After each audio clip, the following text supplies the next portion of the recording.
Bonjour à tous et à toutes, c'est Coralie de la chaîne Dis on joue. J'ai le plaisir de vous retrouver dans cette vidéo pour vous parler d'un jeu qui arrive en financement participatif sur GameFound le 8 octobre. C'est un jeu de la maison d'édition Ankama que vous connaissez peut-être pour être derrière Dofus, mais c'est aussi une maison d'édition de jeux de société qui nous avait déjà sorti le très bon Arceus et qui revient maintenant avec Rumble Planet. Alors cette vidéo est une vidéo sponsorisée, je remercie d'ailleurs l'éditeur pour cela. Et donc c'est une vidéo dans laquelle je vais vous faire une présentation du jeu, je vais vous expliquer en quoi Rumble Planet consiste et à qui ça s'adresse. C'est parti! Rumble Planet, c'est un jeu du style Battle Royale, donc par référence au film japonais dans lequel des étudiants se réveillent sur une île et doivent tous se combattre à mort jusqu'à ce qu'il ne reste plus qu'un. Et dans Rumble Planet, eh bien, on retrouve cette fameuse île qui va être toute en relief, puisque vous allez voir que vous allez pouvoir jouer sur des hauteurs. Chaque joueur va choisir un des 5 personnages du jeu et va essayer d'être celui qui arrivera en premier à atteindre les 18 points de prestige et qui sera leur sacré champion de golf, puisque c'est celui qui aura fait le plus de trous dans ses adversaires. Petite subtilité par rapport à ce que je viens de dire. Oui, vous allez être blessé, oui, vous allez perdre des points de vie et parfois vous n'en aurez plus, mais vous n'êtes pas mort pour autant ni expulsé de la partie. Non, ici il y a toute une notion de on est mis KO et on va pouvoir revenir sur le terrain lors de notre tour suivant. Ça n'aura donc pas énormément de conséquences pour nous.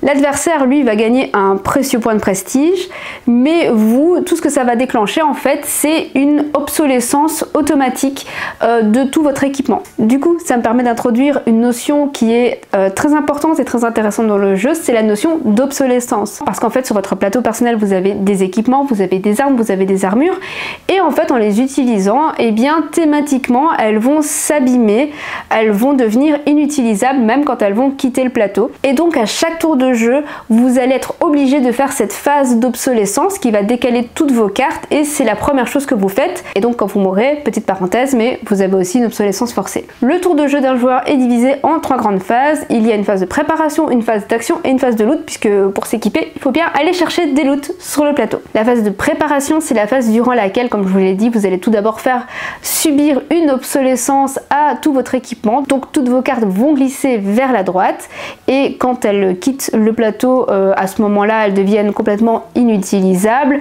En compensation, vous gagnez un petit jeton boost que vous allez pouvoir utiliser sur d'autres cartes pour améliorer les caractéristiques de ces cartes. Si vous mettez un jeton boost sur une carte arme, ça fait plus 1 en dégâts. Si vous mettez un jeton boost sur une carte armure, ça fait plus 1 en défense. La phase de préparation, c'est aussi la phase durant laquelle vous allez vendre et acheter des cartes, et la phase aussi durant laquelle vous allez vous équiper, donc mettre des cartes sur votre plateau, que ce soit des cartes armes ou des cartes armures. Vous allez pouvoir aussi améliorer ces armes et ces armures, soit en mettant des jetons boost dessus, soit en glissant des cartes en dessous, ce qui va venir améliorer les caractéristiques de votre arme ou de votre armure, selon la carte sur laquelle vous le glissez. Après cette phase de préparation, on passe à la phase d'action qui est la phase principale du jeu. Vous avez 2 actions qui sont à votre disposition, une action de déplacement et une action d'attaque, et vous les faites dans l'ordre que vous voulez. Vous pouvez d'abord attaquer et puis vous déplacer, ou inversement, vous déplacez d'abord et puis attaquer. Le déplacement, comment ça fonctionne? Eh bien c'est très simple, on a chacun 3 points de déplacement de base et vous allez avoir des déplacements supplémentaires par emplacement sur votre plateau personnel qui n'est occupé par aucune carte. Donc en début de partie, ça veut dire que vous avez 7 points de déplacement à dépenser. Quand vous voulez grimper sur une montagne, ça demande plus d'efforts à votre personnage, ce qui fait que si vous vous déplacez sur une case adjacente, au lieu de vous déplacer de 1, si c'est en hauteur, eh bien vous devez vous déplacer de 2 pour manifester l'effort de votre personnage. À quoi ça sert d'être en hauteur? Eh bien tout simplement au niveau de l'attaque, si vous êtes plus élevé en fait qu'un de vos adversaires, vous allez lui infliger un point de dégâts supplémentaire. Ensuite pour attaquer, eh bien c'est très simple, vous choisissez une arme présente sur votre plateau personnel en sachant que de base vous avez votre arme héroïque. Vous choisissez un ennemi qui est à portée de votre arme et vous lancez le dé va vous montrer quelle zone du corps de votre adversaire sont touchées. Si ces zones ne sont pas protégées par l'armure de votre adversaire, vous le blessez, vous lui infligez autant de dégâts que la valeur de dégâts de votre arme et vous gagnez un point de prestige. Si par contre il était protégé, et bien dans ce cas-là, vous faites une soustraction entre la valeur de points de dégâts et la valeur de défense de l'armure. Par exemple, le Peyokoi Gun fait 3 points de dégâts et l'armure glitchée en absorbe 1, donc le joueur jaune perd 2 points de vie tout de même et le joueur rouge gagne 1 point de prestige pour avoir blessé son adversaire. Et on finit notre tour avec une phase de loot.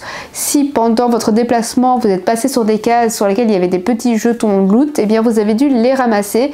Et à la fin de votre tour, vous allez regarder bien ce que vous avez trouvé. Et pour faire ça, bien vous allez piocher des cartes dans le deck loot et vous allez voir bien ce que vous avez récupéré. Ça peut être des points de vie, ça peut être des armures, ça peut être des armes, etc., etc.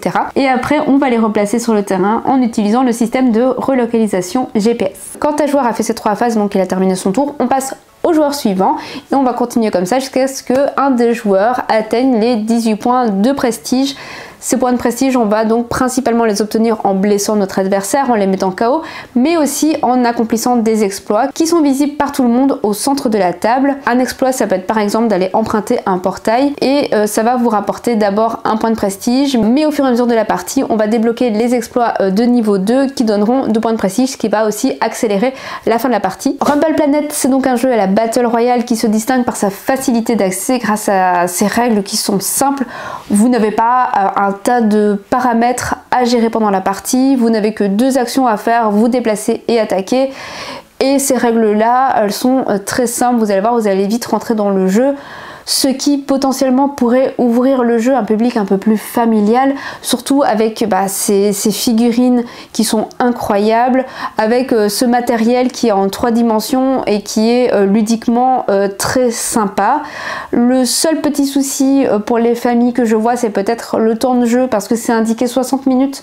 Nous à 2, on a joué un petit peu plus longtemps que ça, mais après il faut voir avec la prise en main du jeu, peut-être que ça va s'accélérer, peut-être qu'à plus de joueurs aussi, ça permet d'y jouer plus vite. Il y a aussi un petit peu de texte sur les cartes qui représentent les différents effets qui vont se déclencher à différents moments de la partie, mais vraiment rien de compliqué à gérer. Les petites infos maintenant, c'est un jeu de Nicolas Détrain et Mathieu Vandenberg pour des parties de 2 à 5 joueurs à partir de 14 ans et des parties d'une durée annoncée de 60 minutes. J'espère que la vidéo vous a plu. Je vous ai mis le lien vers la campagne de financement participatif sur GameFound dans la description de la vidéo.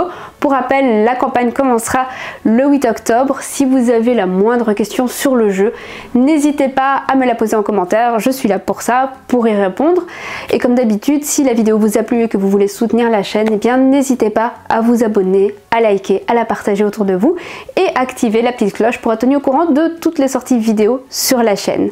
Moi je vous dis à très vite dans la prochaine vidéo. Salut!